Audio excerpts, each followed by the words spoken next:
शुक्र है। अबे ओ शेख चिली की छठी औलाद, काफी फेंक चुका, इधर आ। क्या हुआ? रात में शेरनी के कान में झुमका पहन कर आई थी। झूठे कपटी, ये तेरे कपड़े में कैसे आया? जल्दी बता नहीं तो मार डालूंगी। किसका है ये? कौन था तेरे साथ? बोल लुच्चे बोल, नहीं तो मैं तेरा खून पी जाऊंगी। बता, रात भर किसके साथ था तू? जल्दी बता। कजरी कजरी, कभी कभी मुझे तुझसे डर लगने लगता है। कैसे अनाप शनाप बातें करती रहती हो, समझ में नहीं आता तेरे को क्या जवाब दूं। कभी कभी गुस्सा भी आता है और क्या? और क्या? प्यार। देख, लेकिन तू ये उल्टी सीधी बातें करना छोड़ दे। तो बता, ये तेरे पास कैसे आया? मुझे नहीं मालूम ये मेरे कपड़ों में कैसे आया। नहीं मालूम? हाँ। तो खा मेरी कसम। मैं अपनी कसम खाकर कहता हूँ मुझे नहीं मालूम। नहीं, मेरे सर पर हाथ रख कर कसम खा मेरी। अरे तेरे सर की कसम खाकर कहता हूँ मुझे नहीं मालूम ये कैसे और कब आया। माफ कर दे मुझे, माफ कर दे। लेकिन याद रखना, मेरे जीते जी अगर सूरज कजरी का नहीं तो फिर किसी का भी नहीं। हाँ। राम राम राम। जजमान, ये कुंडलियां एक दूसरे की बैरी हैं। ये मेल असंभव है, ये ब्याह नहीं हो सकता। देख बे सिली ओल्ड पंडित, ये ब्याह होगा और तुम्हारा ऐसी बकवास की तो गोली मार दूंगा। लेकिन ये कुंडलियां आपस में नहीं मिलती। तो मिला दो ना पंडित जी। अरे मैं कोई विधाता थोड़ी हूँ। तो विधाता बन जाओ तुम दबा के। ये लो। बन जाता हूँ, बन जाता हूँ। ये अब क्या कह रहे हैं डैडी? यही कि ठाकुर भैरव सिंह अपने बेटे अजीत के साथ तुम्हें यहाँ देखने आए हैं। मुझे देखने का मतलब? कहीं आप बिल्कुल ठीक सोच रही हो तुम। अजीत ना सिर्फ मेरे जिगरी दोस्त का बेटा है, बल्कि निहायत होनहार और लायक भी है। वो नीचे आए हुए हैं, तुम फौरन नीचे आ जाओ। आओ।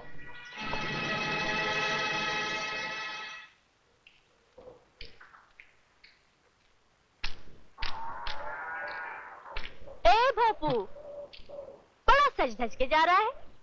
फिर मैं भी आती हूँ तेरे साथ। तू कहाँ आएंगी? पहले बता तू कहाँ जा रहा है, फिर मैं बताऊंगी। क्यों बताऊं? तो मैं भी क्यों बताऊं? तो जा जहन्नम में। तू चल, मैं आई। जहाँ तू वहाँ मैं। देख कजरी। दिखा चिकने। मामा। मौसी। तू माँ को क्यों आवाज दे रही? तू बापू को क्यों आवाज दे रहा है? अरे इसको देख कजरी, सुबह सुबह तंग मत कर। तंग तो तू कर रहा है। चोर है क्या मन में? चोर? कैसा चोर? मैं तेरी तरह नहीं हूँ। कजरी से इस तरह पीछा तेरा बाप भी नहीं छुड़ा सकता। सीधी तरह बता कहाँ जा रहा है, तब मैं तुझे जाने दूंगी। पक्का? हाँ, एकदम सोलाने। बात ऐसी है कि विदेश से कोई अंग्रेज यहाँ पर पिक्चर बनाने के लिए आए। उनको एक सपेरा चाहिए बीन बजाने वाले, इसलिए मैं जा रहा हूँ। बीन बजाने वाले के साथ उनको बीन पर नाचने वाले भी तो चाहिए होगी। बस हो गया काम, चल। चलते हैं, मगर बात ऐसी है कि देख, वो लोग है अंग्रेज और उनके सामने तो ऐसे फटीचर बन के जाएंगे। देख मैं कैसे चकाचक। आया ना ऊंट पहाड़ के नीचे। अच्छा एक काम करती हूँ। क्या? बापू ने मेरे लिए जो शादी का जोड़ा बनाया वही पहन कर आती हूँ। जल्दी जल्दी आ। अभी गई? अरे अभी आई। देख, जाना नहीं। नहीं। क्या?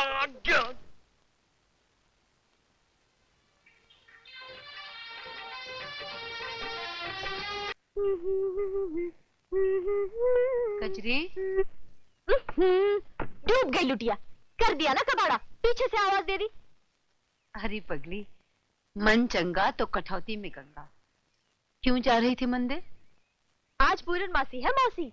माँ कहती थी आज के दिन कुंवारी जो भी वर मांगे उसे मिल जाता है। सूरज को मांगने जा रही थी? और क्या? अरे जो बिन मांगे ही तेरा है, उसे क्यों मांगने जा रही थी? उसे तो मैंने बचपन से ही तुझे दे दिया। सच मौसी? हाँ कजरी। अरे पगली, मैंने तो तेरे लिए शादी का जोड़ा भी बना लिया है। अरे वाह मौसी, तो फिर सिंदूर मैं अभी लगा लेती हूँ। ये क्या किया बापू? नींद से जगा दिया है बेटी तुझे। नींद से? हाँ बेटी, तेरी मौसी तो दूर, अब तो भगवान भी सूरज को तेरी मांग का सिंदूर नहीं बना सकता। लेकिन क्यों? क्योंकि वो किसी और की मांग का सिंदूर बन गया। किसका? ठाकुर रघुवीर सिंह की बेटी का।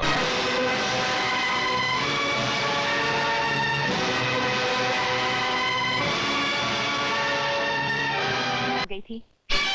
बेशरम गुस्ताख, गोली मार दूंगा तुझे। नहीं ठाकुर नहीं। अरे बेटी की खुशी के लिए तो माँ बाप अपनी जान दे देते हैं, और तुम उसकी जान लेना चाहते हो। भैरव सिंह, इस लड़की ने मेरी नाक मिट्टी में रगड़ दी है, जलील कर दिया मुझे। मर जाने दो इसे। ऐसी औलाद से तो बे औलाद होना बेहतर है। नहीं ठाकुर नहीं, रेशमा को समझने की कोशिश करो। प्यार किया है उसने, कोई जुर्म तो नहीं किया। क्या हो गया तुम्हें भैरव सिंह? दिमाग खराब हो गया क्या? कैसी बहकी बहकी बातें कर रहे हो? मैं चाहता था कि रेशमा मेरे घर की बहू बने, लेकिन मैं इतना खुदगर्ज नहीं हूं कि उसकी खुशियों में आग लगाकर मेरे घर में उजाला करूं। ठाकुर रघुवीर सिंह, मोहब्बत और नफरत की जंग में जीत हमेशा मोहब्बत की होती है। मेरी बात मान लो, अपना लो सूरज को। ये नहीं हो सकता। क्यों नहीं हो सकता? हाँ? सूरज गरीब है इसलिए? अगर तुम्हें उसकी हैसियत मंजूर नहीं है तो ले आओ उसे अपनी बराबरी पर। कब काम आएगी तुम्हारी ये दौलत? बनाओ उसे अमीर। बेटी, अपने पिताजी को गलत मत समझना। अमीरी का गरीबी से समझौता बड़ी मुश्किल से होता है। तुम जैसा चाहोगी ना वैसा ही होगा। तुम्हारी शादी सूरज से ही होगी। सच? बिल्कुल सच। अपनी जन्मदिन की पार्टी पर सूरज बेटे को हमारी तरफ से बुलाओ। तुम्हारे पिता सबके सामने तुम्हारी और सूरज की शादी का ऐलान करेंगे। खुश? पत्थर पड़ गया आपकी अकल पर? सटिया गए आप सिली ओल्ड मैन। रेशमा की शादी अब उस कमीने से करवाएंगे? गोली से उड़ा दूंगा सरामजादे को। रेशमा की शादी मुझसे होगी, सिर्फ मुझसे। बिल्कुल तुमसे ही होगी, दुम दबा के। आपकी दुम गई जहन्नुम में। मजाक उड़ा रहे आप मेरा? रेशमा और सूरज की सगाई का ऐलान करने के लिए उससे पार्टी में बुलाया आपने, और मुझसे फरमा रहे कि रेशमा के साथ मेरी शादी होगी। ए सिली ओल्ड मैन, आपने मुझे शिकारपुरी समझ रखा है। बेटे एक बात बता। व्हाट बात? ये बताओ ये क्या है? मेरा सर। शतरंज की चाल में एक ही मोहरा ऐसा है जो दाया दिखा के बाया मारता है। बड़े बड़े शातिर इससे गच्चा खा जाते हैं, तू भी खा गया। अबे अकल के दुश्मन, इश्क का जादू तीर और तलवार नहीं उतार सके तो तू क्या उतारेगा? हा? वो सूरज की इश्क में पागल हो चुकी है, दीवानी हो चुकी है। उसे अगर उस लड़के से जुदा करने की हमने कोशिश की तो वो जहर खा लेगी या उसके साथ भाग जाएगी। टुकड़े टुकड़े कर दूंगा उन दोनों के अगर ऐसा हुआ तो। क्या करेगा उन टुकड़ों का? आमलेट बना के खाएगा या बुर्जी बना के? वो लौंडिया भी हाथ से निकल जाएगी और ठाकुर की दौलत भी। सिली ओल्ड मैन, सूरज के साथ उसकी शादी करा के हमें ठाकुर की दौलत मिल जाएगी ना? किस गधे ने तुझसे कहा कि रेशमा की शादी सूरज से होगी? रेशमा की शादी तुझसे ही होगी और दौलत भी तुझे ही मिलेगी। ए, पूछ कैसे? कैसे? दाया दिखाकर बाया मार के। रेशमा सूरज को बहुत नेक और ईमानदार समझती है। सूरज उससे प्यार करता है, उसकी दौलत से नहीं। बस हम ये उस पर साबित कर दे कि मामला उल्टा है। सूरज चोर है, धोखेबाज है, तो इश्क का भूत 1 मिनट में उतर जाएगा। वो उसे दिल से तो निकाल ही देगी, घर से भी धक्के मारकर निकाल देगी। बदला ले उनसे जिन्होंने तेरे बाप की हत्या की है। सूरज बजाओ बीन, जी भर के नाचना चाहती हूँ। आज मैं बहुत खुश हूँ, बहुत खुश हूँ, बहुत खुश हूँ। बहुत खुश होना भी अच्छी बात नहीं है, आंसू निकल आते हैं। आंसुओं के दिन गए सूरज, गए या आ गए? गए सूरज गए। पापा अब तुम्हारे दुश्मन नहीं रहे। अजीब इत्तेफाक है, वो दुश्मन नहीं रहे और मैं दोस्त नहीं रहा। ऐसा ना कहो सूरज, जो कुछ हुआ उसे भूल जाओ। पापा के दिए हुए जख्मों पर वक्त का मरहम लगा दो। जिस जख्म पर वक्त मरहम नहीं लगा सका, उस पर मैं कैसे लगा सकता हूँ? नहीं सूरज नहीं, बदले की भावना दिल से निकाल दो। भूल जाओ वो सब और मेरे पापा को माफ कर दो। माफ कर दूं? माफ कर दूं उसे जिसने गरीबी के सीने में छुरा भोंका हो? माफ कर दो उन हाथों को जिनसे अन्याय और बेरहमी की बरसात हुई हो? माफ कर दो उसे जिसने किसी गरीब पर कोड़े पर साकर उसकी खाल खींच ली हो? एक निर्दोष का खून मिट्टी में मिला दिया, उसे कैसे भूल जाऊं? कैसे?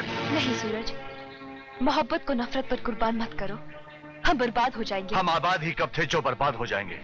बर्बादी चौखट पर कदम रख चुकी है, वक्त का मिजाज बदल चुका है। यही तो मैं भी कह रही हूँ कि वक्त का मिजाज बदल चुका है। पापा को अपनी गलती का एहसास हो चुका है।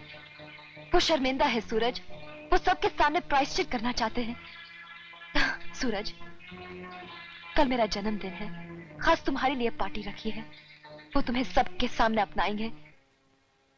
जिसका मैं हकदार हूं, तुम्हारे पापा वो हक खुद देंगे? हाँ सूरज। तो कह दो जाकर ठाकुर रघुवीर सिंह से कि गंगू सपेरा का बेटा उनसे अपना हक लेने आएगा। Thank you Suraj, thank you very much.